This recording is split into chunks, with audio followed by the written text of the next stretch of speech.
నమస్తే, welcome to big talk. నేను భవాని. తెలంగాణలో నైని బొగ్గు గనుల టెండర్లపై మాటల యుద్ధం జరుగుతోంది. ఇక ఈ టెండర్లపై సిబిఐ విచారణకు ఆదేశించాలని మాజీ మంత్రి హరీష్ రావు డిమాండ్ చేశారు. బీజేపీ కాంగ్రెస్ మధ్య చీకటి ఒప్పందం ఉందని ఆరోపించారు. అయితే కేంద్ర ప్రభుత్వం నిబంధనల ప్రకారమే టెండర్లు ఇచ్చామంటూ కూడా ఆరోపణలు రావడంతో మళ్లీ టెండర్లు పిలవాలని ఆదేశించామని డిప్యూటీ సీఎం భట్టి విక్రమార్క చెప్పారు.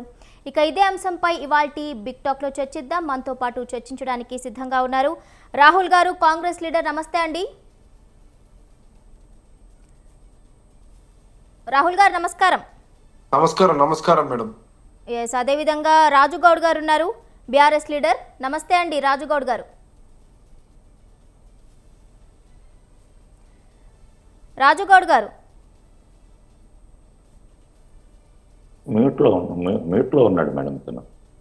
సార్, మీ ఆడియో మ్యూట్లో ఉందంట, ఒకసారి అన్మ్యూట్ చేసుకోండి. ఎస్, అదేవిధంగా తర్వాత పైల కృష్ణారెడ్డి గారు, బీజేపీ లీడర్. నమస్తే అండి కృష్ణారెడ్డి గారు. నమస్కారం మేడం. జయరామ్ గారు, పొలిటికల్ అనలిస్ట్.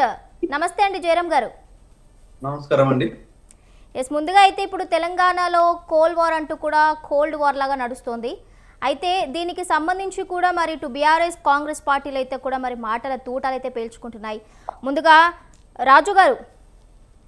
మేడం, భవాని గారు చెప్పండి. ఎస్, రాజు గారు చెప్పండి, మరి ఈ అంశాన్ని ఏ విధంగా చూడాలంటారు? మరి నైని బొగ్గు గనుల విషయంలో నిజంగానే అవినీతి జరిగింది అంటూ కూడా మరి హరీష్ రావు గారు కూడా చెప్పడం జరిగింది. అయితే దీన్ని ఏ విధంగా చూడాలి? ఇంకో విధంగా చూసుకుంటే కాంగ్రెస్ పార్టీలో కూడా మరి కొన్ని వాటాల చర్చలు నడుస్తున్నాయంటూ కూడా కొన్ని అంశాలు తెరపైకి రావటాన్ని ఏ విధంగా చూడాలంటారు? అందరికి నమస్కారాలండి, ప్యానెల్లో ఉన్న సోదరులందరికీ. ఇప్పుడు యాక్చువల్ గా ఇది కొత్త ఒప్పందం కాదు, ఇది చీకటి ఒప్పందం, కొత్తదేం కాదు. ఇది ఎప్పుడైతే రేవంత్ రెడ్డి గారు ముఖ్యమంత్రి అయినరో ఆ రోజు నుంచి నడుస్తున్న వ్యవహారం. ఏ విధంగా అయితే హైడ్రా గాని, అదే విధంగా ఎస్యు భూములు గాని, ఇంకా ఈ భూములు వేలమేయడం గాని, ఇవన్నీ కూడా కేంద్ర ప్రభుత్వం ఒక సహకారం లేదే రేవంత్ రెడ్డి గారు చేస్తున్నారని అనుకోలేం మనం. కేంద్రం దీంట్లో భాగస్వామ్యం ఉన్నది. బీజేపీ పార్టీ తోటి చంద్రబాబు నాయుడు గారితో ములాఖాత్ అయ్యి ఈ యొక్క పన్నాగాన్ని తీసుకొచ్చిన సంగతి మనందరూ కూడా తెలుసు. మేము ఒకటే అంటున్నాం, కేంద్ర ప్రభుత్వానికి ఒకవేళ చిత్తశుద్ధి ఉంటే సిబిఐ ఎంక్వైరీ చేపించి, దీంట్లో ఒకవేళ ఎంక్వైరీ చేపించినట్లయితే బీఆర్ఎస్ పార్టీ మొత్తం కూడా ఏవేవైతే ఆధారాలు ఉన్నాయో అవన్నీ కూడా సమర్పించడానికి మేమందరం కూడా సిద్ధంగా ఉన్నాం. ఈ యొక్క గనుల విషయంలోనే కాక ప్రతి విషయంలో కేంద్రం ఒక అండతోటే ఈ తెలంగాణ రాష్ట్రంలో ఇవన్నీ కూడా జరుగుతున్నాయి. భూములు గాని, ఫోర్త్ సిటీ గాని, ప్యూర్ అండ్ క్యూర్ గాని, ఇవన్నీ కూడా నరేంద్ర మోడీ గారి మద్దతు లేనిది, అమిత్ షా గారి మద్దతు లేనిది, చంద్రబాబు నాయుడు గారి మద్దతు లేనిది ఇవన్నీ కూడా జరిగే ప్రసక్తే లేదు. కాబట్టి మేము ఒకటే అంటున్నాం, ఒకవేళ కేంద్ర ప్రభుత్వానికి చిత్తశుద్ధి ఉంటే ఈ యొక్క అవినీతి అక్రమాలు ఏవైతే తెలంగాణలో జరుగుతున్నాయో పంచుకో దంచుకో అనే విధంగా ఈ యొక్క కాంగ్రెస్ మంత్రులు గాని, కాంగ్రెస్ పార్టీ నాయకులు గాని అందరూ కూడా బీజేపీతో టైప్ ఉన్నారు. మీకు ఉదాహరణకు ఒకటి చెప్తా. పొంగులేటి శ్రీనివాస్ రెడ్డి మీద ఈ ఈడీ రైడ్ అయిపోయి దాదాపు ఈ రోజుకు ఒక 15 నెలల వరకు అవుతున్నది. ఈ రోజు దాకా పొంగులేటి శ్రీనివాస్ రెడ్డితో ఏం దొరికినాయి, ఏం డాక్యుమెంట్స్ దొరికినాయి, ఎన్ని డబ్బులు దొరికినాయి అనేది బయట పెడతలేరు. దీంతో మనకు క్లియర్ గా ఏం అర్థమైపోతుందంటే బీజేపీ కాంగ్రెస్ రెండు ఒకటే. ఈ వాటాలు వంచుకునే దాంట్లో బీజేపీ కాంగ్రెస్ రెండు ఒకటే. రేవంత్ రెడ్డి గారు ఖచ్చితంగా ఈ యొక్క నరేంద్ర మోడీ యొక్క డైరెక్షన్ లో తెలంగాణను మొత్తం అన్యాయం చేసే విధంగా తెలంగాణ భూములు గాని, తెలంగాణలకు రావాల్సిన వాటాలు గాని, ఇంకేమైనా గాని ఒక్కటి కూడా అడిగే పరిస్థితులు లేరు. 22 సంవత్సరాలు అయిపోయింది. బీజేపీ పార్టీ తెలంగాణ రాష్ట్రానికి ఏం చేసింది? ఒక 8 మంది కాంగ్రెస్ ఎంపీలు ఉన్నారు. ఏం చేస్తున్నారు? గాడిద పనులు దొమ్ముతున్నారు ఆడ ఢిల్లీలో. అది మేము అందుకోసం మేము చెప్తున్నాం, తెలంగాణ రాష్ట్రంలో తెలంగాణ రాష్ట్ర సమితి కేసీఆర్ గారి నాయకత్వంలోనే తెలంగాణ అభివృద్ధి అయితే తప్ప ఈ రెండు పార్టీలతోటి ఏ విధమైన లాభం లేదని చెప్పేసి కూడా ఈ సందర్భంగా మీకు తెలియజేసుకుంటూ, ఖచ్చితంగా మేము ఇవన్నీ కూడా ఆధారాలన్నీ కూడా బయట పెడతాం. ఒకవేళ సిబిఐ ఎంక్వైరీ చేస్తే ఖచ్చితంగా వాళ్ళ ఒక దొంగతనాన్ని, వాళ్ళు చేసే ఒక అవినీతిని అన్ని కూడా బయట పెట్టే విధంగా మేము ప్రయత్నం చేస్తామని చెప్పేసి ఈ సందర్భంగా చెప్పుకుంటున్నాం. Right, okay. పైల కృష్ణారెడ్డి గారు, మరి మీరేమంటారు? యా, నమస్కారం మేడం. ముందుగా మీకు, స్వతంత్ర ప్రేక్షకులకు, అలాగే ఈ చర్చా వేదికల్లో పాల్గొంటున్న అందరికీ శుభ సాయంత్రం తెలియజేసుకుంటూ, ముఖ్యంగా ఇందాక రాజగౌడ్ గారు మాట్లాడుతున్నారు, సిబిఐ ఎంక్వైరీ చేయాలి, బీజేపీ తోటి ములాఖాత్ అయింది కాంగ్రెస్ ప్రభుత్వం అని. అసలు వీళ్ళకు సిబిఐ ఎంక్వైరీ అడిగే అర్హత ఎక్కడుందండి? తెలంగాణలోకి సిబిఐ రావద్దు అని చెప్పేసి ఆ రోజు బ్యాన్ చేసిన వ్యక్తులు ఎవరు? ఈ బీఆర్ఎస్ పార్టీ నాయకులు కదా, బీఆర్ఎస్ ఆనాడున్న బీఆర్ఎస్ ప్రభుత్వం కదా. ఈ రోజు వచ్చేసి సిబిఐ ఎంక్వైరీ ఏ ముఖంతో అడుగుతున్నారు, ఏ ధైర్యంతో అడుగుతున్నారు? అంటే మీరు చేసిన దొంగతనాలకు సిబిఐ రావద్దు, ఎంక్వైరీ చేయొద్దు, ఆనాడు మీరు బ్యాన్ విధిస్తారు. ఈ రోజు సిబిఐ రావడానికి రేవంత్ రెడ్డి గారు ఇచ్చేసిన దానికి రావాల్సింది సిబిఐ ఎంక్వైరీ. అసలు మీకు ఏ విషయం మీద చిత్తశుద్ధి ఉంది బీఆర్ఎస్ నాయకులు? అసలు సిబిఐ గురించి అడిగే అర్హతనే బీఆర్ఎస్ పార్టీకి లేదు. ఇక ఇందులో ఇంకోటి ఏంటంటే, కోల్ విషయంలో దాంట్లో జరిగిన అవినీతి విషయంలో కానీ, దాని వెనకాల జరిగిన మతలబ్ కానీ, ఇదంతా ఒక ఆ యొక్క ఇష్యూ ఏబిఎన్ ఆంధ్రజ్యోతిలో రాగానే, రాధాకృష్ణ గారి కామెంట్స్ రాగానే ఇమ్మీడియట్లీ వాటిని రద్దు చేశారంటే దాల్మే కాలా కుచ్ హై అన్నట్టే ఉన్నది. ఎక్కడ ఏది బయటపడుతుందో అని చెప్పేసి ప్రభుత్వం వెంటనే భయపడిపోయింది. దాన్ని రద్దు చేసి మళ్ళీ కొత్త టెండర్లు దాని వెనకాల ఏదో అవినీతి జరిగింది, లేదంటే లోపాయికారి ఒప్పందాలు జరిగినాయి కాబట్టి ఇది ఇష్యూ పెద్దది కాకముందే దాన్ని రద్దు చేసేసి కొత్త టెండర్లకు వెళ్దాము, మళ్ళా కొత్తగా మేము పోతామని చెప్పేసి ప్రభుత్వం అంటుందంటేనే దాని వెనకాల చాలా పెద్ద మొత్తంలో లావాదేవీలు, అవినీతికి, అక్రమాలకు అవకాశం ఇచ్చే విధంగా ఉండే కాబట్టి దాంతోటే ప్రభుత్వం వెంటనే సదురుకున్నది. ఇక దొంగ వచ్చిండనగానే యజమాని లేస్తున్నాడు అంటే దొంగ ఎట్లా భయపడ్డాడో అట్లా ఈ రోజున కాంగ్రెస్ ప్రభుత్వం భయపడిపోయింది. ఈ అంశాన్ని ఇప్పుడు ఏదైనా సమగ్రంగా జరగాలి, ఏదైనా చేయాలనుకుంటే పారదర్శకంగా జరగాలి, తెలంగాణ ప్రజానికి పూర్తి స్థాయిలో తెలిసే విధంగా ఉండాలి. అంతేగాని ఏదో మేము రద్దు చేసినాము, కొత్తగా పోతున్నాము అంటే ఈరోజు బయటపడేపటికే ఈరోజు రద్దు చేశారు. బయటపడకపోతే పరిస్థితి ఏంది? అది కూడా తెలంగాణ సమాజానికి కాంగ్రెస్ పార్టీ చెప్పాల్సిన అవసరం ఉంది. ముఖ్యమంత్రి గారు చెప్పాలి. దాన్ని ఎన్నుకున్న వ్యక్తులు ఎవరైతే మట్టి విక్రమార్క పేరు వచ్చిందో తను కూడా అక్కడ జరిగిన దాని వెనకాల తతంగం ఏం జరిగిందో కూడా బయట పెట్టాలి. అంతేకాని ఏదో మేము క్యాన్సిల్ చేశాము, మేము కొత్తగా పోతున్నామంటే కనుక తెలంగాణ సమాజము అనుమానపడే విధంగా ఉంటుంది, ఆస్కారం ఉంటుంది. కాబట్టి దానికి వీళ్ళు వెంటనే దాని వెనకాల బాధ్యులైనటువంటి వ్యక్తులు, దాన్ని ఇంతకుముందు జరిగిన బ్యాక్ ఎండ్ ఎవరు ఉన్నారో దాని వెనకాల అవినీతికి ఆస్కారంగా ఎంతగా ఉండే వాళ్ళందరూ కూడా శిక్ష అర్హులుగా ఉండాలి. వాళ్ళకి శిక్షలు విధించే విధంగా ప్రభుత్వం యాక్షన్ తీసుకోవాలి. కానీ ఏదో కొత్త టెండర్లకు పోతున్నామని మభ్యపెట్టే విధంగా ఉండొద్దు. ఇక బీఆర్ఎస్ పార్టీ అనేది అయిపోయింది. వాళ్ళు తెలంగాణ సమాజంలో మాట్లాడడానికి ఎక్కడ కూడా అవకాశం లేదు. చంద్రబాబు నాయుడు గారి టాపిక్ వీళ్ళకు బీఆర్ఎస్ నాయకులకు పొద్దున్న లేస్తే రాత్రి అయితే గతంలో అదే మాట్లాడారు. సో మనకు తెలంగాణ వచ్చి 12 సంవత్సరాలు పూర్తిగా వస్తుంది. మళ్ళా చంద్రబాబు నాయుడు జపమేంది, మీ విధానం ఏంది, అసలు తెలంగాణ మీద మీకున్న సిద్ధసుంది ఏంది? మంది పేర్లు చెప్పి మీరు లబ్ధి పొందుదామనుకున్నారా? ఈ 10 సంవత్సరాలలో తెలంగాణ భూములు ఎందుకు అమ్ముకున్నారు, తెలంగాణ కప్పులేంది చేసిండ్రు, ఇదంతా చెప్పకుండా తెలంగాణ ప్రజలను ఎంత మోసం చేసిండ్రు. టీడీపీలో ఉన్న నాయకులు పూర్తిగా బీఆర్ఎస్ అంటేనే ఈరోజు స్వతహాగా పుట్టిన నాయకులు కానీ తెలంగాణ ఉద్యమం గురించి కొట్లాడిన నాయకులు పట్టుమని 10 మంది లేరు, అంతా టీడీపీ వాళ్ళే. అది టీడీపీ బి పార్టీ అంటారు బీఆర్ఎస్ పార్టీని తప్ప స్వతహాగా పార్టీకి ఒక విధానంగా వెదిగిన పార్టీ కాదు. అంత వలసవాదులతోటి నిండి అది ఒక బీఆర్ఎస్ అనో టీఆర్ఎస్ అనో ఇంకే టీడీపీ బి పార్టీ మీది అంతే తప్ప మీరు బయట వ్యక్తులు తీసుకురాకండి. తెలంగాణ సమస్యలు మాట్లాడండి. అక్కడ చంద్రబాబు నాయుడు గారు, అక్కడ మా కూటమి ప్రభుత్వం ఏదైనా తప్పులు చేస్తే నిలదీయండి. అంతేకాని లేని ఆరోపణలు మీదేసేసి మీరు ఎంతసేపు ఆరోపణలతోటే పబ్బం కట్టుకుంటున్నారు. తెలంగాణలో మీరు గత 10 సంవత్సరాలలో ఎన్ని భూములు అమ్మారు, ఎక్కడ పెట్టారు, ఎక్కడ ఏం అభివృద్ధి జరిగింది?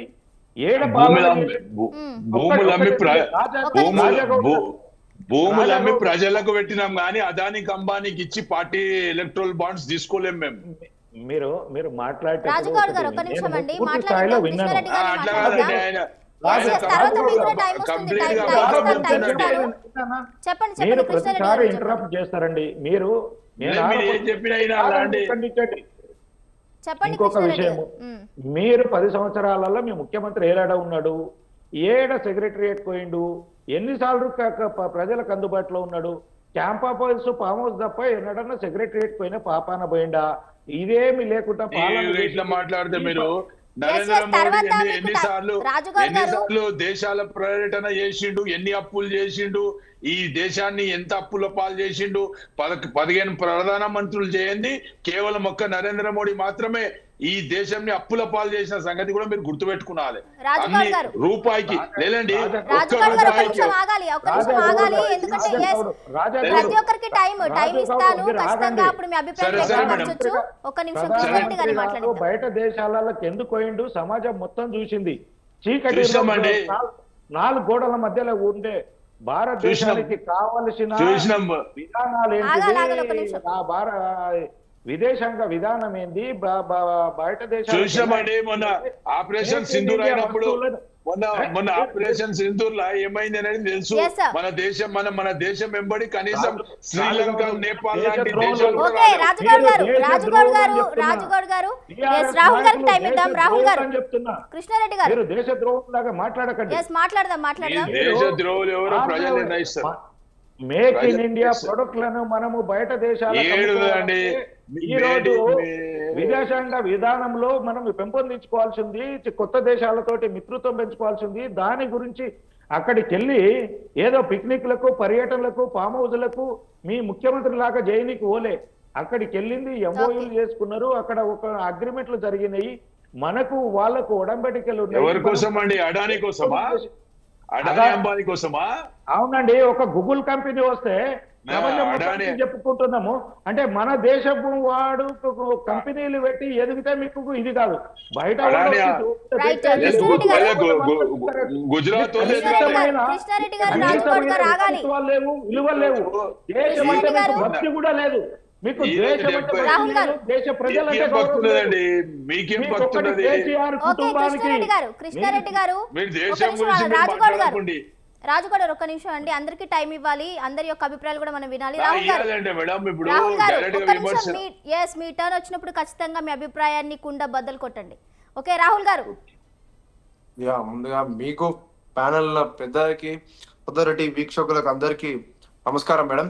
నమస్తే. సో ముఖ్యంగా ఈరోజు నైనికోల్ బ్లాక్ అనే విషయం ఈ రోజు తెరపైకి రావడానికి కారణం ఏంటంటే ఇది ఈ రోజు హాట్ టాపిక్ గా జరుగుతుంది. Okay. హరీష్ రావు ఈ రోజు రాహుల్ గారు జస్ట్ మినిట్ అండి. చిన్న స్మాల్ బ్రేక్ తీసుకొని వెంటనే మళ్ళీ బ్యాక్ వచ్చేద్దాం.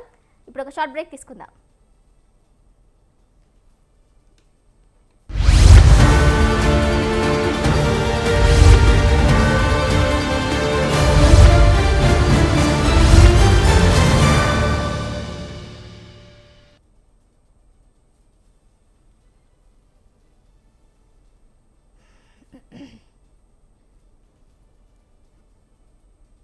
हाँ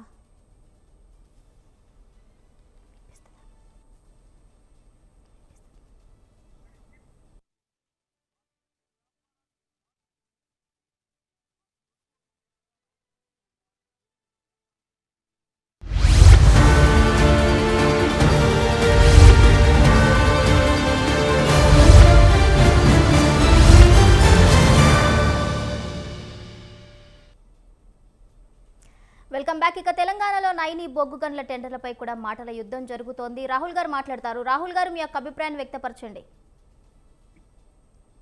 మేడం నేను అదే చెప్తున్నా. నైనికోల్ బొగ్గు గనుల్లో ఈరోజు ఏం జరిగిందంటే ఆ టెండర్ల విషయంలో మొన్న దాకా ఎన్టీవీలో జరుగుతుంది. ఆ వార్తలన్నీ మీరు చూసే ఉన్నారు. అన్ని పార్టీలు చూసినాయి. కాంగ్రెస్ పార్టీ మీద, మంత్రుల మీద, ఉప ముఖ్యమంత్రి గారి మీద జరుగుతున్నాయి.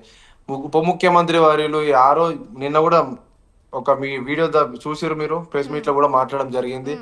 నా మీద తప్పుడు ప్రచారాలు వస్తున్నాయి కాబట్టి నేను దాన్ని క్యాన్సిల్ చేసి మళ్ళీ కొత్తగా నైనికోల్ బ్లాక్ ని మళ్ళీ టెండర్ గా వేసి కొత్త టెండర్లు వేసి మరి నేను ఈరోజు ముందుకు పోతున్నా అని చెప్పి చెప్పడం జరిగింది ఉప ముఖ్యమంత్రి వారిలో. సో ఆయన మీద నిందలు వచ్చినాయి కాబట్టి ఈరోజు ఆయన ఆ టెండర్ని వెనుక తీసుకొని మళ్ళీ తొందరగా కొత్త టెండర్లు చేయడం జరిగింది. సరే, బీఆర్ఎస్ పార్టీ వాళ్ళు ఈరోజు మాట్లాడుతున్నారు, వాళ్ళకి ఆ హరీష్ రావుకి ఎంత అవగాహన ఉంది, ప్రజలకు ఎన్ని అబద్ధాలు చెప్తున్నో ప్రజలకు తెలుసు, ప్రజలకు అందరికీ తెలుసు. ఆ కోల్ విషయంకి వస్తే మేడం, కోల్ టెండర్ల విషయంకి వస్తే గతంలో బీఆర్ఎస్ పార్టీ వాళ్ళ ఎన్నడన్నా పట్టించుకురా? నైనికోల్ కార్మికులను ఎన్నడన్నా పట్టించుకురా? ఒక్కసారన్నా ఎవరిని పట్టించుకోలేరు. ఈ రోజు ఆయన ప్రెస్ మీట్ పెట్టి మాట్లాడినంత మాత్రాన తెలంగాణ ప్రజలు ఎవరు నమ్మరు. సమాజం చూస్తుంది. సింగరేణి వాళ్ళని పట్టించకుండా కేసీఆర్ అయినా కేటీఆర్ అయినా పట్టించకుండా హరీష్ రావు అన్న పట్టించకుండా ఎన్నో మంది ప్రాణాలు కూడా పోయినాయి, ఎంతో నష్టం కూడా జరిగింది అట్లా. కోళ్ళు ఈ రోజు కూడా కోళ్ళు కూడా గతంలో బీఆర్ఎస్ పార్టీ వాళ్ళు కూడా ఉన్నప్పుడు కూడా చాలా నష్టాలు కూడా వచ్చినాయి. వాటన్నిటిని మేము లెక్క కూడా తీయొచ్చు. కానీ ఒక హద్దు దాకానే ఉంటది. కానీ ఆయన పార్టీ ఏడెట్లా విమర్శించాలో ఆయనకి తెలియకుండా మాట్లాడుతుంది. కానీ ఈరోజు ముఖ్యమంత్రి రేవంత్ రెడ్డి గారి మీద మాట్లాడుతుంది. రాష్ట్రం ఈ రోజు 2 సంవత్సరాలు అవుతుంది మేడం, ప్రజాపాలన నడుచుకుంటూ పోతుంది. మేము ఈరోజు ఆ నామకరణం ప్రజాపాలన అంటే ప్రజల పాలన. ఇది ఆనాడు 10 సంవత్సరాలు నడిచింది ఫామ్ హౌస్ పాలన, దొరల పాలన అని చెప్పి ప్రజలు చీగొట్టి మరి పక్కకు పెట్టిరు. అహంకారం మరి ఇంతగానం మాట్లాడడం కూడా చాలా సిగ్గుచేటు. రాజకీయం చేయాలి కానీ దాన్ని వ్యక్తిగతంగా రాజకీయం చేయడం అది ఎంత అంటే చాలా చూసిరు. తప్పుడు వార్తలు ఎన్నుకొని రాపిచ్చింది మరి మొత్తం బీఆర్ఎస్ పార్టీ వాళ్ళని చెప్పి మా కాంగ్రెస్ పార్టీ వాళ్ళకి తెలుసు. అందుకని ఒక్కొక్కరు తోడుగలు తీసి మరి ఈ రోజు రేవంత్ రెడ్డి గారు బొక్కలు వేసిండు ఎన్టీవీని కూడా. మీరు చూసిరు, ఎవరిని రేవంత్ రెడ్డి గారు ఏమో ఒప్పుకోరు. ఇది ప్రజాపాలన, ఇది ప్రజల కోసం పాలించే పాలన. నువ్వు మాట్లాడు కాదు, నేను మాట్లాడితే నువ్వు మాట్లాడు, నేను మాట్లాడితే నువ్వు మాట్లాడు, నేను మాట్లాడితే నువ్వు మాట్లాడు, లేకపోతే నువ్వు డిబేట్లకు రాకు. నీకు ఓకే లేకపోతే నువ్వు డిబేట్లకు రాకు. నీకు డిబేట్లకు రాకపోతే సబ్జెక్ట్ గురించి తెలియకపోతే లేకపోతే డిబేట్లకు రాకు. ఎవరు రమ్మన్నా నేను ఎవరు రమ్మన్నాడు? నిన్నెవరు రమ్మన్నాడు? ఓపుకుండాలి. నువ్వు మాట్లాడేటప్పుడు ముఖానికి నీ మాట్లాడికే సబ్జెక్ట్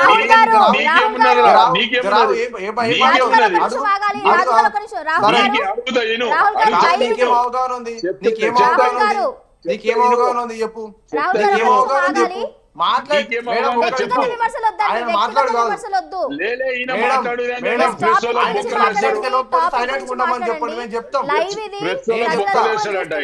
నేను చెప్తా, నీకు ఓకే లేదు, నువ్వు డిబేట్లకు ఎందుకు వచ్చినావు? నీకు ఓకే లేదు, వినడం నేర్చుకో.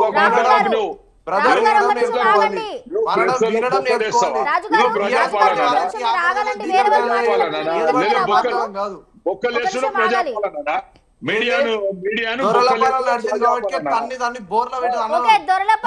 అందుకోసం కాంగ్రెస్ పార్టీ పరిస్థితి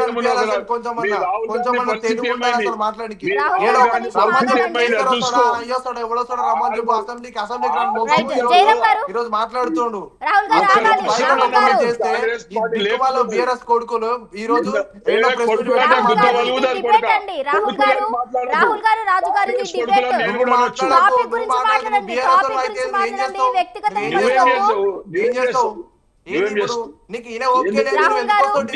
మాట మంచిగా ఆడు. నువ్వు మాట కాదు, నేను ప్రెస్లకు ఎక్కువ మాట్లాడకు. నువ్వు వినే ఒక్క దగ్గర ఉండాలి. ఒక్క నిమిషం మేడం కాదు, రాజుగౌడ్ గారు మీరు మాట్లాడుతున్నారు.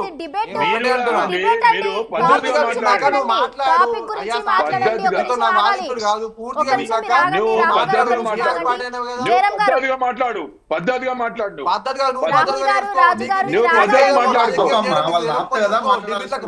రాహుల్ గారు డిబేట్లకు రాకు. నీకు తెలియకపోతే జూట మాట్లాడు. డిబేట్లకు నువ్వు మాట్లాడుతున్నావు. నీ ముఖానికి ఏదైనా మాట్లాడతావు. నీ ముఖానికి ఏమొస్తుంది?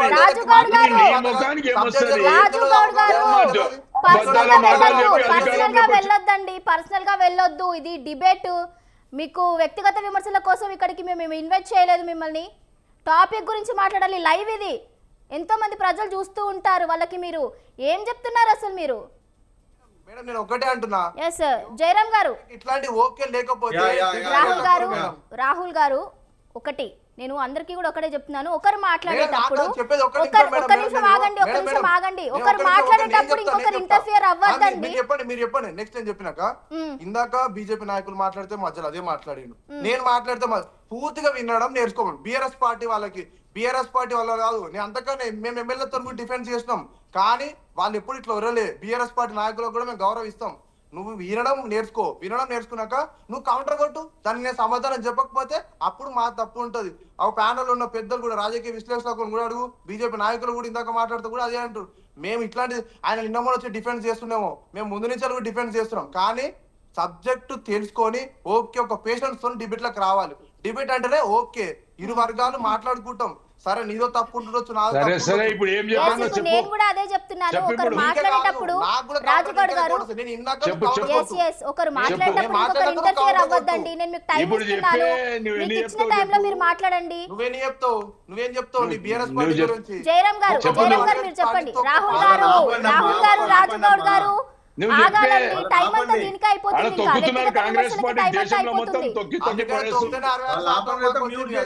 రాజుగౌడ్ గారు రాహుల్ గారు ఒక నిమిషం ఆగాలండి.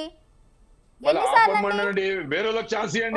ఆగండి, వేరే వాళ్ళకి ఛాన్స్ ఇవ్వాలి అని అంటే ఒకరు మాట్లాడకుండా ఇంటర్ఫియర్ అవుతుంటే ఎలాగండి?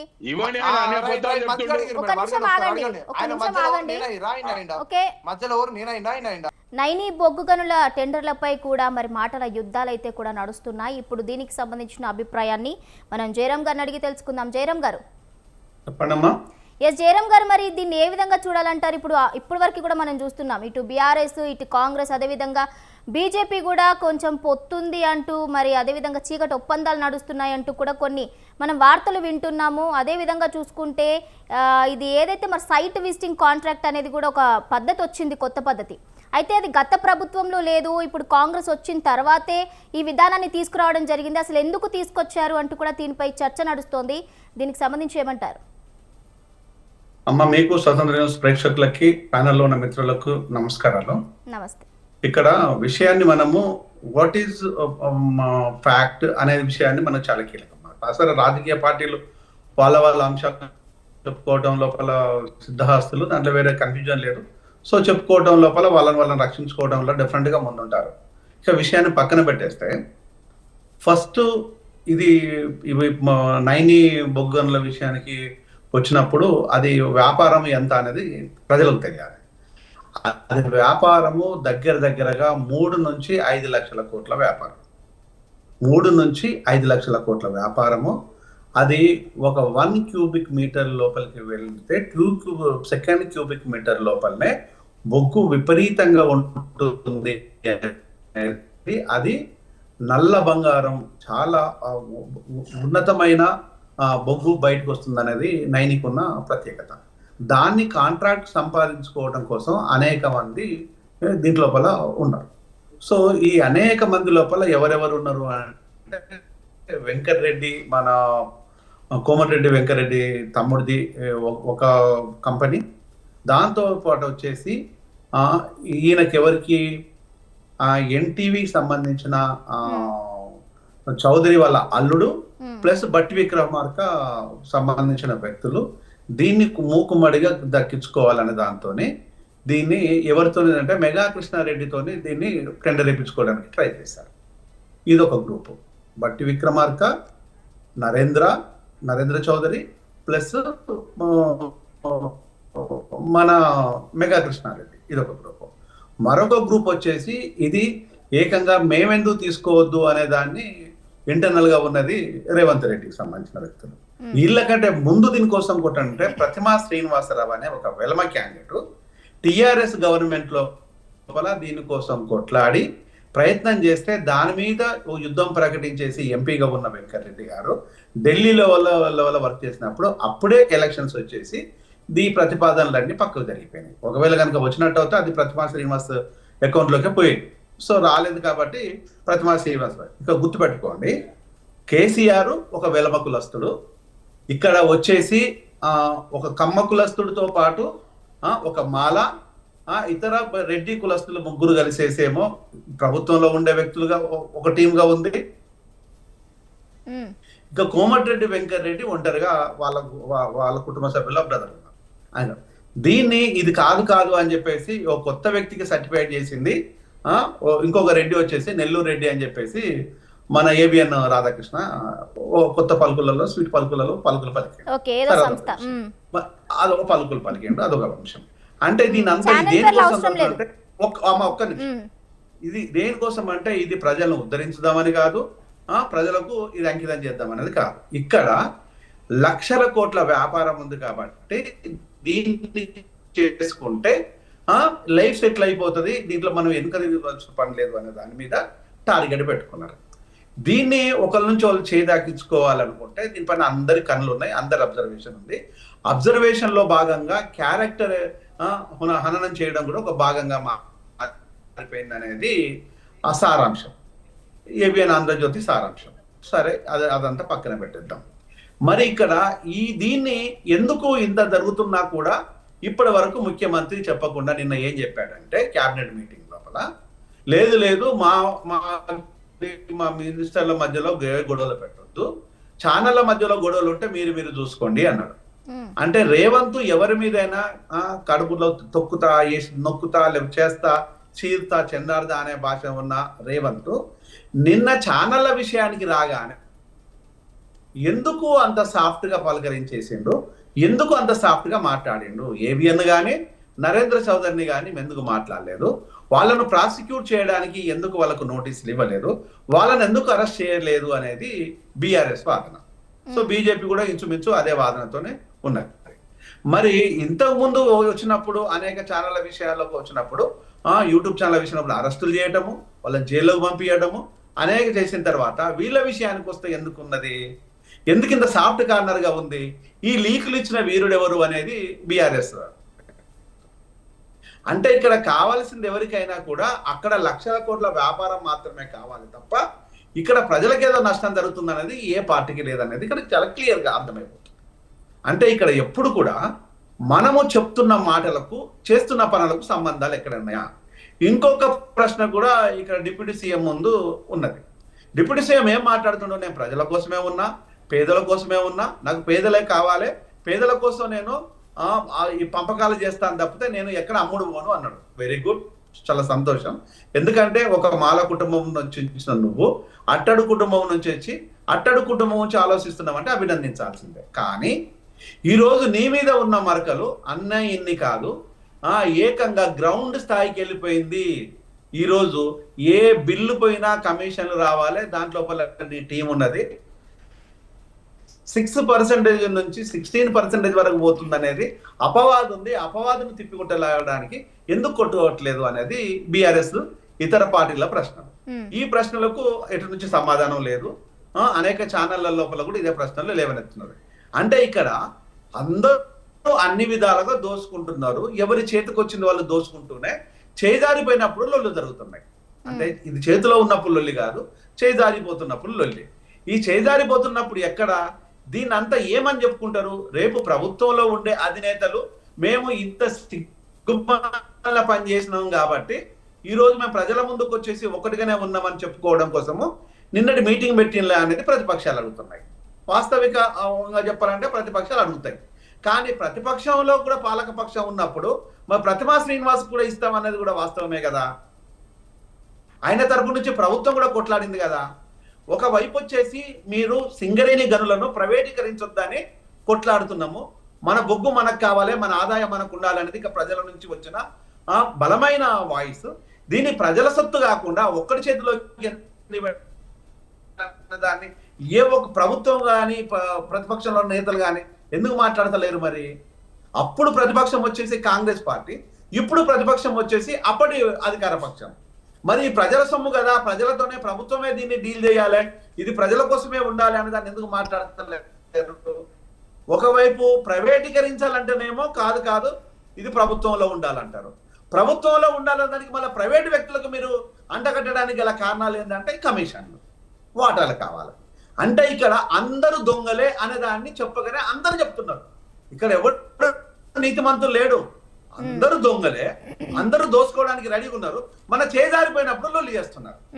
అప్పుడు ప్రతిమ శ్రీనివాస్ చేతిలోకి పోతున్నప్పుడు కోమటిరెడ్డి లొల్లి చేస్తుండ్రు. కోమటిరెడ్డి చేజారుతున్నప్పుడు చేతికి పోయిన అనుకొని చెప్పేసి ఉన్నది. దీనికి వచ్చేసి సైట్ విజిటింగ్ ఇన్స్పెక్షన్ సర్టిఫికేట్ కావాలనేది ఒక కొత్త డ్రామా తీసుకొచ్చి పెట్టిండ్రు. మీరు అడిగిన క్వశ్చన్ అది. అంటే ఇదంతా జరిగిన దానికి సైట్ విజిట్ ఏముంది, నేను పోయి విజిట్ చేయొచ్చు, మీరు పోయి విజిట్ చేస్తారు. ఆ విజిట్ అనేది పెద్ద వింతేం కాదు కదా. అంటే వాళ్ళకి అనువైన వ్యక్తులకు మాత్రమే సర్టిఫికేట్ ఇవ్వాలి అనే దానికి కారణం. ఈ సైట్ విజిట్ అంటే మేము అందరం విజిట్ చేస్తామంటారు, చేస్తుంటామంటారు. ఇప్పుడు కోమటిరెడ్డి కంపెనీకి అంతో ఇంతో ఎక్స్పీరియన్స్ ఉంది అనేది వాదన ప్రజల్లో నా అంటున్నది. మరి కోమటిరెడ్డి వాళ్ళ బ్రదర్కు ఉన్న కంపెనీకి ఇస్తారా, లేకపోతే ప్రతిమా శ్రీనివాస్కి ఇస్తారా, మెగా కృష్ణారెడ్డికి ఇస్తారా, నరేంద్ర చౌదరికి ఇస్తారా, బట్టి విక్రమార్క నరేంద్ర చౌదరి టీంకి ఇస్తారా, రేవంత్ రెడ్డి అందరు టీంకి ఇస్తారా? అంటే ఇదంతా దోపిడీ. గత 10 సంవత్సరాల లోపల పెద్ద నిజాయితీగా చేసింది ఏమి లేదు. ఈ 2 సంవత్సరాల్లో కూడా పెద్ద నిజాయితీగా ఉండలేదు. అంటే దోసుకుందాం, ఎంత వీలవుతుందో దోసుకుందాము.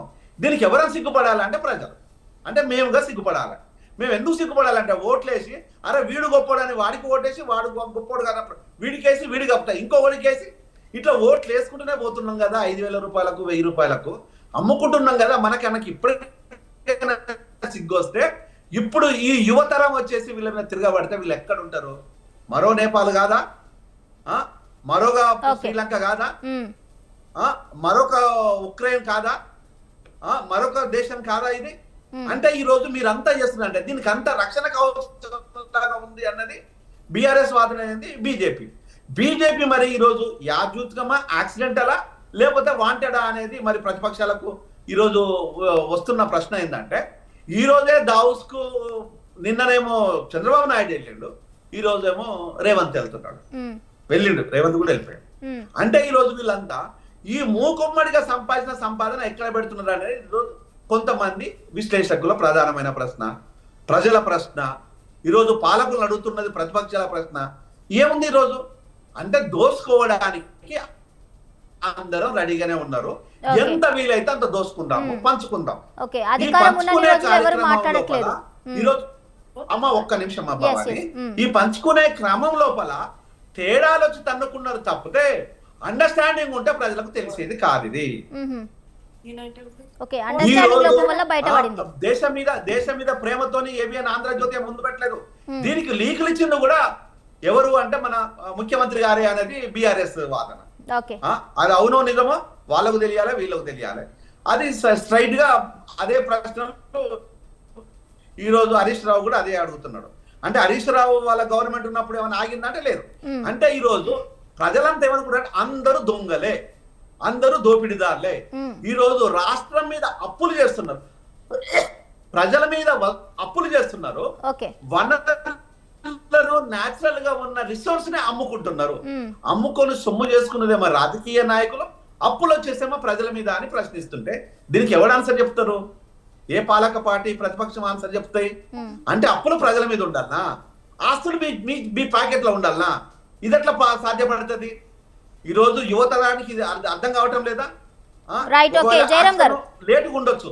ఒకళ్ళ నిజంగా కనుక ఇదే యువత కనుక రియల్ యాక్షన్ లోకి వచ్చేసినట్టు అయితే, పాలక ప్రతిపక్షాల ఇళ్లను కనుక ముట్టడించినట్టు అయితే, ఈ రోజు ప్రజలంతా వచ్చేసి దోపిడి దొంగలు మీరు కదా అడిగినట్టు అయితే మీరు అంత ఎక్కడ ఉంటారు? మీరు ఏడుంటారు? మీరంతా ఆ ప్రశ్నలకి మీ దగ్గర ఆన్సర్లు ఉన్నాయా? అంటే గత ప్రభుత్వం దోచుకుందని ఈ ప్రభుత్వం చెప్తుంది, ఈ ప్రభుత్వం దోచుకుంటుంది అనేది కళ్ళ ముందు కనిపిస్తుంది, గత ప్రభుత్వం చెప్తుంది. ఈ 2 ప్రభుత్వాలను కాపాడుతున్నది బీజేపీ అనేది అప్పుడు ప్రతిపక్షం చెప్పింది, ఇప్పుడున్నప్పుడు ప్రతిపక్షమే చెప్తుంది.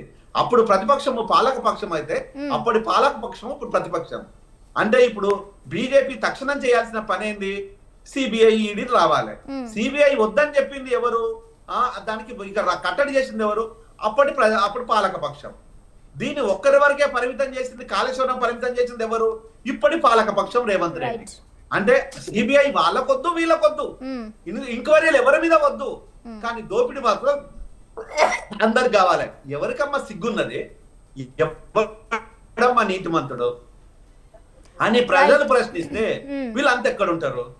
వీళ్ళంతా అసలు మీరు ఎక్కడ, మీ అడ్రస్ ఏంది? మీ ఆస్తులు ఎంత? మీ సంపాదన ఎంత? ఇప్పటి వరకు జరుగుతున్న రిజిస్ట్రేషన్ భూములన్నీ ఎవరి పేరు మీద అయినాయి? ఒక నిరక్షరాస్యుల మీద, నిరుపేదల మీద ఉన్నాయా? దోపిడీదారుల మీద, దొంగల పేరు మీద, బినామీల పేర్ల మీద ఉన్నాయా? అది బయట పెట్టమని చెప్పేసి పాలక పక్షాన్ని ప్రతిపక్షం ఎందుకు అడుగుతలేదు? బీజేపీ ఎందుకు అడుగుతలేదు అని ప్రజలు అడుగుతున్నారు. అంటే ఇలాంటి ప్రశ్నలు అనేక రకంగా ఉంటే దొంగలను కాపాడుతుంది సెంట్రల్ గవర్నమెంట్ అనేది బీఆర్ఎస్ వాదన. లేదు లేదు మీరే మమ్మల్ని రానియకుండా ఆపింది అనేది బీజేపీ వాదన. మేము చాలా నీతి మంత్రులం అనేది పంచుకోలో వాళ్ళు అంతా దొంగలు, నేను నీతి మంత్రులు అనే క్రమంలో చెప్పుకోవడంలో ప్రయత్నం చేస్తున్నది వచ్చేసేమో రేవంత్ రెడ్డి. పార్టీలో దొంగతనం నాకు సంబంధం లేదని చెప్పుకోవడంలో ఇది ఉంది. అవును, దీనికి సర్టిఫైడ్ చేస్తున్నది రాధాకృష్ణ. రాధాకృష్ణ ఇంకొక మాట ఏం చెప్తున్నాడంటే, నేను ఒక్క మాట చెప్పి ముగిస్తాను ఎందుకంటే నాకు విజ్ఞత ఉంది కాబట్టి. ఇంకొక మాట ఏం చెప్తుండంటే, జరిగిన దాంట్లో సిట్ వేసిన దాంట్లో ఆ సిట్ ప్రభుత్వానికి ఏ సంబంధం లేదు, ఆ సిట్కు రేవంత్ రెడ్డికి సంబంధం లేదు అంటాడు. నువ్వెవరు నాకు అర్థం కాదు. నువ్వు జర్నలిస్ట్వి, జర్నలిజం చెప్తున్నావా, నీ ఒపీనియన్ చెప్తున్నావా, నీ డిసిషన్ చెప్తున్నావా? నువ్వు జర్నలిజం లోపల నువ్వు చెప్పాల్సింది ఏంది? సిట్ ఎందుకు వేయలేదని అడగాలి. ప్రశ్నించే గొంతుక ఫోర్త్ ఎస్టేట్ ఈరోజు జర్నలిజం. జర్నలిజం లోపల నువ్వు ప్రశ్నించడం మానేసి నువ్వు సర్టిఫై ఎట్లా చేస్తున్నావని ఏ ఒక్కరని అడుగుతున్నారా? నువ్వు ఎట్లా సర్టిఫై చేస్తారు? ఈరోజు సర్టిఫై చేసే అర్హత కానీ అధికారం కానీ ఏబిఎన్ ఆంధ్రజ్యోతి రాధాకృష్ణకు ఉన్నదా? నువ్వు ఎట్లా సర్టిఫై చేస్తున్నావు? ఒకవేళ నువ్వు సర్టిఫై చేసినావు అనుకో, ముఖ్యమంత్రి శాతగానోడే కదా, పనికి మాలినోడు అనంటే కదా నీ దృష్టిలో. ముఖ్యమంత్రిని పనికి మాలినోడని నువ్వు చెప్పడం లోపల నీకు ఏ అధికారం ఉన్నది? ముఖ్యమంత్రి పాలకుడు, ప్రజలు ఎన్నుకోబడ్డ వ్యక్తిని నువ్వు అంత నీచంగా నువ్వు ఎట్లా తీసి పడేస్తున్నావు? అంటే ఈరోజు ముఖ్యమంత్రి హోమ్ మినిస్ట్రీ ఉంటుంది, తనకున్న అధికారులు కింది స్థాయి అధికారులు అంటే ఐపీఎస్ ఆఫీసర్లు, వాళ్ళు ఇష్టానుసారంగా చేయవచ్చా ఏమైనా? ఈరోజు ముఖ్యమంత్రి పాలకుడు కాదా? ఐపీఎస్ ఆఫీసర్లే పాలకులా? వాళ్ళు ఏ సీట్లు వేసుకొని ఎవరి మీద దాడులు చేయొచ్చా? దానికి చట్టబద్ధత ఉందా? అది కనుక చట్టబద్ధత ఉన్నట్టయితే కేసులు పెడతారా వాళ్ళ మీద? ఆ సిట్టు అనధికారికంగా జర్నలిస్టులు అరెస్ట్ చేయడం కనుక అది నేరం కాదా? ఆ నేరాన్ని ఒప్పుకుంటుందా ప్రభుత్వం? ప్రభుత్వం ఎందుకు మాట్లాడతలేదు? అంటే దీనంతా దొంగలు చూసుకుంటే కూడా తెలంగాణలో గత ప్రభుత్వం, ఈ ప్రభుత్వం అందరూ కూడా దొంగలే అంటూ కూడా మరి అనలిస్ట్ జయరాం గారు అయితే కూడా తమ అభిప్రాయాన్ని వ్యక్తపరచడం జరిగింది. రాజుగౌడ్ గారు మీరేమంటారు? గత బీఆర్ఎస్ ప్రభుత్వం చేసిందేమీ లేదు, ఇప్పుడున్న కాంగ్రెస్ ప్రభుత్వం కూడా చేస్తుందేమీ లేదు, అందరూ కూడా దొంగలే అంటూ కూడా వ్యాఖ్యానించడం జరిగింది. మరి మీరు ఏకీభవిస్తారా ఈ వ్యాఖ్యలతో? జయరాం సార్ గారు చాలా క్లియర్ గా చెప్పిండ్రు ఏం జరిగింది, ఏ విధంగా జరిగింది, ఏ ప్రభుత్వం ఉన్నప్పుడు ఎంత దోసుకుర్రు, ఈ ప్రభుత్వం వచ్చినాక ఎంత దోసుకుర్రు, ఎవరు నీతిమంతులు గారని ఆయన వాస్తవంగా ఒక సీనియర్ అనలిస్ట్ గా ఆయన చెప్పడం చాలా చెప్పిండు. కాకపోతే మనం ఒకసారి ఆలోచన చేయాలి. రాష్ట్రాలు ఎన్ని తప్పులు చేసినా, ఎన్ని అవినీతి అక్రమాలు చేసినా కేంద్ర ప్రభుత్వం అనేది ఒకటి ఉన్నది. కేంద్ర ప్రభుత్వం ఏం చేస్తుంది అనేదే మేము కోరుతున్నాం ఈరోజు. కేంద్ర ప్రభుత్వం ఎందుకు స్పందిస్తలేదు? ఈ రాష్ట్రంలోనే కాదు, మిగతా రాష్ట్రంలో ఏడ జరిగినా కేంద్ర ప్రభుత్వం ఇమీడియట్ గా యాక్షన్లకు వస్తుంది. కానీ తెలంగాణ రాష్ట్రంలో ఎందుకు వస్తుంది అనేది మా బాధ. మరి ఒకటే, ఈ రాష్ట్ర అవినీతిపై కేంద్రం మౌనం వీడాలి అంటున్నాం. ఇది చీకటి ఒప్పందం బీజేపీది, కాంగ్రెస్ అని మేము అంటున్నాం, మేము ఆరోపిస్తున్నాం. దానికి బీజేపీ వాళ్ళు కానీ రాష్ట్ర ముఖ్యమంత్రి కానీ జవాబు చెప్పవలసిన అవసరం ఉన్నది. అంతేగాని దీంట్లో మేము పాలతో గడిగిన వాళ్ళం కాము, లేకుంటే వాళ్ళు మాకంటే మంచోళ్ళేం కారు. గతంలో కోల్ మైన్స్ కుంభకోణంలో మన్మోహన్ సింగ్ ప్రధానమంత్రి పేరు కూడా వచ్చిన సంగతి కూడా ఈ దేశ ప్రజలందరూ కూడా తెలుసు. దాసరి నారాయణరావు కానీ ఇటువంటి కొన్ని అనేక అవినీతి అక్రమాలు బయటపెట్టిన సంగతి తెలుసు. 2G స్పెక్ట్రమ్ కానీ, కామన్వెల్త్ గేమ్స్ కానీ, రాఫేల్ కానీ, ఇలాంటివి అన్ని కూడా జరిగినాయి ఈ దేశంలో. కానీ అందరూ కూడా తప్పించుకునే ప్రయత్నం చేస్తున్నారు. కాబట్టి మేము ఒకటేమంటున్నాం, క్లియర్ గా ట్రాన్స్పరెంట్ గా సిబిఐ ఎంక్వైరీ చేయండి. ఒకవేళ మా ప్రభుత్వంలో ఉన్న జరిగిన తప్పులు ఉంటే కూడా బయట పెట్టండి. ఇప్పుడు జరుగుతున్న వాటాల గురించి ఏదైతే జరుగుతున్నదో, మీడియా దాంట్లో ఇన్వాల్వ్ ఉన్నది, పొలిటికల్ పార్టీస్ ఇన్వాల్వ్ ఉన్నది, మంత్రులు ఇన్వాల్వ్ ఉన్నారు, ముఖ్యమంత్రి ఇన్వాల్వ్ ఉన్నారు. కాబట్టి మేము సిబిఐ ఎంక్వైరీని కోరుకుంటున్నాం. జయరాం సార్ గారు స్పష్టంగా ప్యానెల్లో ఉన్న అందరికి కూడా క్లియర్ గా అర్థమయ్యేటట్లు చెప్పిండు. ఏ పార్టీ అధికారం ఉన్నప్పుడు ఏమేమి జరిగింది, ఏ పార్టీల్లో ఎంతమంది దొంగలు అని కూడా చెప్పిండు. దాంట్లో ఎలాంటి మార్పు లేదు. ఆయన చెప్పిన విషయాన్ని మేము ఏకీభవిస్తూ ఖచ్చితంగా సిబిఐ ఎంక్వైరీ వేయాలి. గతంలో ఏం జరిగింది, ఎట్లా జరిగింది అనేది కాదు. గతంలో కూడా కేంద్రంలో బీజేపీ ఉన్నది, ఇప్పుడు కూడా బీజేపీ ఉన్నది కదా. మీరు ఈ రాష్ట్రానికి ఏమన్నా మినాయింపు ఇచ్చిండ్రా, లేకుంటే రేవంత్ రెడ్డిని ఏమన్నా వాడుకుంటుర్రా, లేకుంటే రేవంత్ రెడ్డిది నరేంద్ర మోడీది ఏమైనా సీక్రెట్ ఒప్పందమా అనే విషయాన్ని తెలంగాణ ప్రజలు తెలిసే విధంగా చెప్పాలని కోరుకునేది మా ఒక క్వశ్చన్, మా ఒక ఆవేదన. ఓకే, కృష్ణారెడ్డి గారు. మేడం, ఇందాక జయరామ్ గారు మన రాజు గౌడ్ గారు మాట్లాడిన దాంట్లో అసలు సిబిఐని కట్టడి చేసింది ఎవరు అనేది ఫస్ట్ క్వశ్చన్. గత 10 సంవత్సరాలు బీఆర్ఎస్ పార్టీ కట్టడి చేసి రావద్దు, సిబిఐ మీద మాకు నమ్మకమే లేదనే విధంగా ప్రవర్తించిన వ్యక్తులు. డైరెక్ట్ అప్పుడు ఏదన్నా అక్రమాలు అవినీతి తెలంగాణలో జరిగితే వస్తే కక్ష సాధింపు చర్యలు అనే విధంగా బీజేపీ కక్ష సాధింపు చర్యలు చేస్తుందని అంటారు. అంటే పట్టించుకుంటేనేమో ఒక మాట, పట్టించుకోకుండా వాళ్ళు డైరెక్ట్ ఇన్వాల్వ్ అయితే ఒక మాట. మీ పార్టీ నుంచి ఒకటి గోవర్కొండి రాజుగౌడ్ గారు, గతంలో మా ప్రభుత్వం ఉన్నప్పుడు సిబిఐని రావద్దని చెప్పేసి మేము కట్టడి చేసి తప్పు చేశాము, ఇప్పుడు మేము కోరుకుంటున్నాము, మా పార్టీ తరఫున పూర్తి స్థాయిలో మేము సిబిఐని కేంద్ర ప్రభుత్వాన్ని విశ్వసిస్తున్నామని ఒకటి కేంద్ర ప్రభుత్వానికి లేఖ రాయండి. మీ పార్టీ పరంగా సమంజసంగా మీరు చెప్పిన నీతి వాక్యాలకు ఇది సరిపోతుంది. అంతేగాని ఒక బట్ట కాల్చి మీదేసి మీరు ఉన్నప్పుడు ఒక పద్ధతిలో పాటించేసి వేరే వాళ్ళు ఉన్నప్పుడు ఇంకో పద్ధతిలో మేము మాట్లాడతాము అనుకుంటే అది కరెక్ట్ కాదు.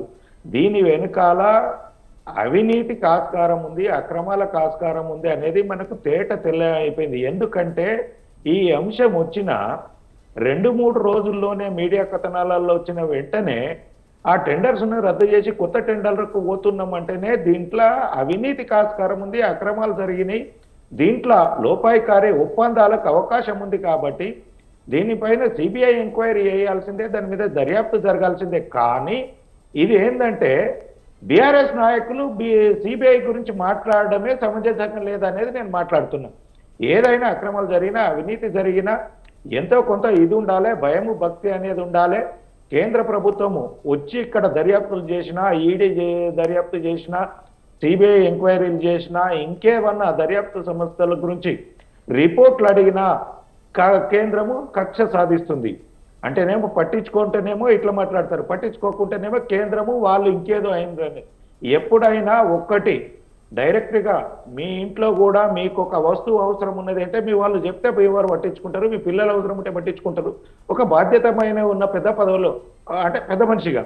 అదే కేంద్ర ప్రభుత్వం కూడా రాష్ట్రంలో ఇలాంటివి ఉన్నాయి, కేంద్ర దర్యాప్తు సంస్థలు వచ్చి ఎదురాయమని చెప్పేసి రాష్ట్ర ప్రభుత్వం కానీ మీ ప్రభుత్వం గతంలో చేసింది కాబట్టి, మీ పార్టీ తప్పు చేసింది కాబట్టి ఒకటి క్షమాపణ కోరుతూ మేము విశ్వసిస్తున్నామని ఒక లెటర్ రాయండి. రేపు ఇది చేసినాక కూడా సిబిఐ తప్పుడు రిపోర్ట్ ఇచ్చింది, మేము అందుకనే గతంలో మేము సిబిఐని రానియలేదు అని మళ్ళా మీరే మాట్లాడతారు రాజగౌడ్ గారు. కాబట్టి దీనికి ఒక శాండిటీ ఉండాలి. మీ తప్పును మళ్ళీ ఈరోజు సరిదిద్దుకుంటున్నారు కాబట్టి దానికి కేంద్రానికి ఒక లెటర్ రాయండి. మా పార్టీ తరఫున కూడా మేము కోరుతున్నాము, గతంలో మీకు రాకుండా కట్టడి చేసినందుకు క్షమాపణ చెప్తున్నామని రాయండి, సరిపోతుంది. ఇదంతా ఒకటి మేడం. అవినీతికి ఆస్కారం ఉంది, తెలంగాణ సమాజాన్ని ఇబ్బందికరమైన పరిస్థితులలో నెట్టుతున్నారు.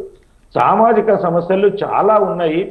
ఈ అంశాలు ఎక్కడ రాకుండా కూడా ప్రజా సమస్యలు, రోడ్లు, బడులు, విద్యార్థులవి, ఉద్యోగాలు, ఇవి ముందు ముఖ్యంగా హెల్త్ హాస్పిటళ్లలో మందులు లేవు, మందులు సప్లై చేసిన డిస్ట్రిబ్యూటర్స్కు బిల్లులు చెల్లిస్తలేరు. కానీ పొద్దున్న లేచి ఎంతసేపు మనము అంటే నేను అనట్లేదు, నీటిపారుదల అనేది మనకు అవసరము, ప్రాజెక్టులు అనేది అవసరం ఉంది. కానీ ఈరోజు వీళ్ళ దోపిడీని వాళ్ళు బయట పెడతామని, వాళ్ళ దోపిడీని వీళ్ళు బయట పెడతామని, కానీ ప్రజా సమస్యల మీద అసలు సమగ్రంగా ఏ పార్టీ దృష్టి తీస్తలే.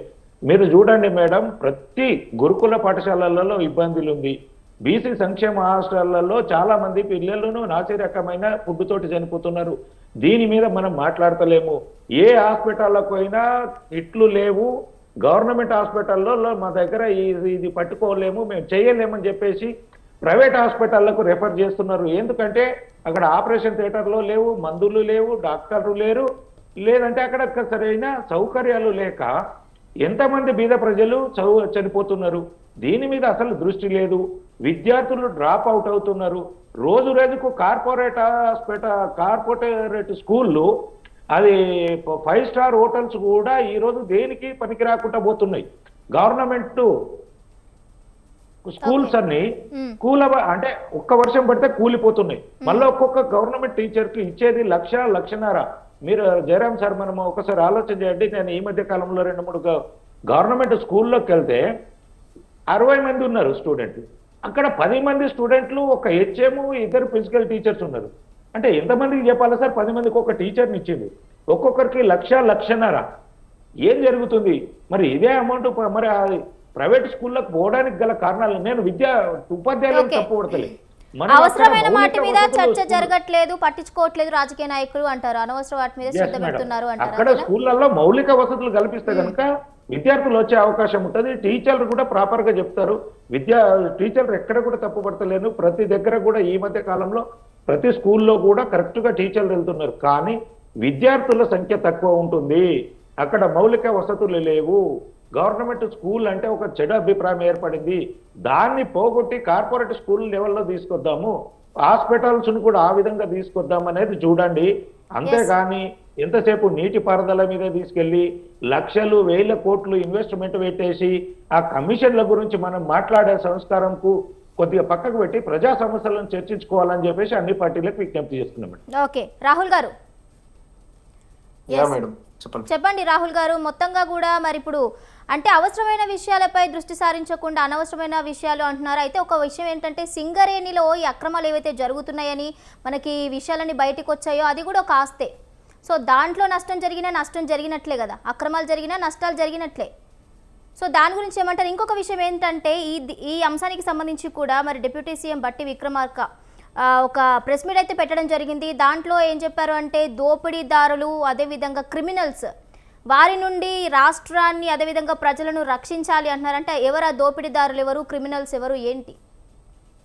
తప్పకుండా ఉప ముఖ్యమంత్రి గారు బట్టి విక్రమార్క గారు త్వరలో కాంగ్రెస్ పార్టీ నాయకులైనా బయట పెడతాడు. ఎందుకంటే మాకు కాన్ఫిడెంట్ ఉన్నది. మీరందరూ రాష్ట్ర ప్రజలందరూ కూడా చూడాలి. ఎందుకంటే దోచుకున్నది ఎవరు, ఎంతగానో దాచుకోరు, అవన్నీ ఆ లెక్కతో సహా కోల్ గురించి, కోల్ మైన్ గురించి, ఆ టెండర్ల గురించి కూడా అన్ని బయట పెడతారు. రాష్ట్ర ప్రభుత్వానికి చిత్తశుద్ధితో ముందుకు పోతుంది. దాంట్లో ఎటువంటి డౌట్ లేదు మేడం. దాచుకొని తినడం అనేది బీఆర్ఎస్ పార్టీ నైజం. పుట్టింది తెలంగాణలో మొదటి ముఖ్యమంత్రి అయింది కేసీఆర్. అది కేసీఆర్ అంతరాత్మకు తెలుసు. ఆల్రెడీ కవిత కూడా చెప్పింది, తెలంగాణ మీద ఎంత తిన్నారు. సొంత కూతురు, ఎవరో కార్యకర్తలు నాయకులు చెప్పినంత మాత్రం ప్రజలు నమ్మరు. సొంత కూతురు చెప్పింది నమ్ముతారు. ఈవెన్ ఎవరైనా మా పార్టీలో ఉన్నా కానీ, ఇప్పుడు రేవంత్ రెడ్డి గారు ముఖ్యమంత్రిగా ఉన్నప్పుడు మా నాయకులు 100 చెప్తుండొచ్చు. కానీ సొంత కూతురు కొడుకు చెప్పడం వేరే ఉంటుంది. రక్తబంధాన్ని అంటారు కదా, రక్తబంధానికి మించినది ఇంకే బంధం ఉండదు కదా. సో ఈరోజు వాళ్ళకి ఎవ్వరు ఉండరు మేడం. వాళ్ళ రాజకీయం చేయాలనుకున్నప్పుడు వాళ్ళు ఎవరిని చూడరు. ఈరోజు కోల్ గురించి కూడా కాంగ్రెస్ పార్టీ మీద నిందలు వేస్తారు. భవిష్యత్తులో వాళ్ళు ఆ నిందలు మేమంటాం కదా, ఏమంటుండు ఈరోజు హరీష్ రావు ప్రెస్ మీట్ విన్నాం. ఆయన మాటలకు అద్దే ఉండదు. అసలు కొంచెం అన్న తెలివి ఉండాలి హరీష్ రావు మాట్లాడితే. బీజేపీతో కుమ్మకాయిండు అని చెప్పి మాట్లాడుతుంది ఈ ప్రెస్ మీట్ లా రేవంత్ రెడ్డి గారు. మా కాంగ్రెస్ పార్టీ తరపు నుంచి మాకైతే ఎన్నడూ కుంభకైనట్టు బీజేపీ తరపు నుంచి మాకైతే తెలియదు. బహుశా కిషన్ నాన్న గారు కూడా ఉన్నారు బీజేపీతోనే. మరి మేము ఎప్పుడైనా కాంగ్రెస్ తరపున కుమ్మకైనట్టు కోళ్ళ కానీ ఇంకా ఏనైనా మేము వాటాలు పంచుకోవడం కానీ వాళ్ళకి జరిగినట్టే లైవ్ లో చెప్పండి. కానీ బీఆర్ఎస్ పార్టీ వాళ్ళు మాట్లాడే మాటలు కొంచెం అన్నా సిగ్గు అనిపించాలి. అంతరాత్మక అన్నా ఒక రాజకీయ విమర్శలు చేస్తే కూడా ఒక సరిహద్దులు కూడా ఉంటాయి. మేము ఎక్కడ కుమ్మకైనాం, మేము ఎక్కడ దోసుక తిన్నాం. 10 ఏళ్ళు మీరే కదరా నాయన అని చెప్పి పక్కన పడేసి మీరు తిన్నారు, దోసుక తిన్నారని చెప్పి ఏమైనా పట్టించుకోరా? పోనీ మేము కోల్ టెండర్ల గురించి అలా పట్టించుకోరా? కోల్ టెండర్ల గురించి పేరెత్తిండా? ఈ రోజు ప్రతిపక్షాలు ఉండి అలా మాట్లాడుతుండ్రు. అధికారంలో ఉన్నప్పుడు సోయలేదా? అప్పుడు ఎటుపోయింది? ఎన్ని కోట్లు స్కామ్ చేసిరో వాడు అన్నిటి లెక్క బయటికి రాదా మేడం? త్వరలో బట్టి విక్రమార్క గారు అన్నట్టు ప్రెస్ మీట్ పెట్టినట్టు ఖచ్చితంగా రేవంత్ రెడ్డి గారు దృష్టికి తీసుకోబోతారు. రేవంత్ రెడ్డి గారు బయట పెడతారు. రాష్ట్ర ముఖ్యమంత్రి బాధ్యతగా తీసుకొని మరి ఎవరు ఈ హరీష్ రావు ఎన్ని తిన్నాడు దాని మీద, కేసీఆర్ అనే వ్యక్తి ముఖ్యమంత్రి ఉండి కూడా ఎన్ని తిన్నాడు, ఆ లావాదేవీలు కూడా త్వరలో బయట పెడతాం. ఎందుకంటే సింగరేణి కార్మికులను కూడా పట్టించుకోలేడు మేడం. సింగరేణి కార్మికులను పట్టించుకోలేడు, వాళ్ళ ప్రాణాలతో కూడా చెలగాట మాడిండు బీఆర్ఎస్ పార్టీ కేసీఆర్. ఈ రోజు మాట్లాడుతున్న హరీష్ రావు, అప్పుడు కళ్ళు కనిపించలేవు హరీష్ రావుకి? మేము అడగదలుచుకున్నాం, మేము మాట్లాడితే బీఆర్ఎస్ పార్టీ వాళ్ళకి కోపాలు వస్తుంటాయి, మాకు రావా? మరి 10 సంవత్సరాలు మరి వాళ్ళు తిన్నారు, మరి ప్రజల సొమ్ము ఎవరు తినగా ఈరోజు మేము తిన్నాం అని అంటే ఇంకా మేము దాన్ని తెరివే పోకపోతే మేమేం దాని మీద తిన్నామని అంటారు. దాని గురించి మేము డెప్త్ తీయకూడదు తీయలేం, దాని గురించి ప్రాసెస్ కూడా స్టార్ట్ చేయలేం, దాని మీద తిన్నామని అంటారు. ఏమన్నా కొంచెమన్నా ఉండాలి అసలుకు. ఆ మాట్లాడడానికి కూడా ఒక హద్దు, ఒక నోరుకి ఏది పడుతుంది మాట్లాడడం కాదు మేడం. మనం జనాలు చూస్తుంటుంటారు, మనం మాట్లాడేది సబ్జెక్ట్ తో మాట్లాడాలి. హరీష్ రావు మాట్లాడుతుంటే చాలా సిగ్గు అనిపిస్తుంది అసలు, ఇలా నవ్వొస్తుంది అసలు చూస్తుంటే. ప్రజలకు అందరికి బీజేపీతో పొత్తు వరుసుకును ముఖ్యమంత్రి రేవంత్ రెడ్డి గారు దానికి సమాధానం చెప్పాలి, నేను సాక్ష్యాలతో సహా తీసుకొస్తా, విచారణకు రావాలి, సిట్టు విచారణకు అంటే రేవంత్ రెడ్డి గారికి సవాల్ విసిరేంత మొగోడైండు హరీష్ రావు. ఈ రోజు రాష్ట్రానికి ముఖ్యమంత్రిగా ఉన్నాడు, రమ్మనండి మేడం, ఏ సవాల్కైనా రేవంత్ రెడ్డి గారు సిద్ధమే, కాంగ్రెస్ పార్టీ సిద్ధమే. త్వరలోనే ఎవరు దోషులు ఎవరు నిర్దోషులు అనేది కూడా బయటకు వస్తుంది అంటూ కూడా చెప్పడం జరుగుతోంది. ఇక రాహుల్ గారు థ్యాంక్ యూ అండి, అదేవిధంగా రాజు గౌడ్ గారు థ్యాంక్ యూ, పైలా కృష్ణారెడ్డి గారు థ్యాంక్ యూ సో మచ్ అండి, Jayaram political analyst thank you అండి, చర్చలో పాల్గొని మీ యొక్క అభిప్రాయాలు వ్యక్తపరిచినందుకు. చూసారు కదండి, ఇది వాల్టీ బిగ్ టాక్. మరో టాక్తో మళ్ళీ కలుసుకుందాం, అంతవరకు చూస్తూనే ఉండండి స్వతంత్ర.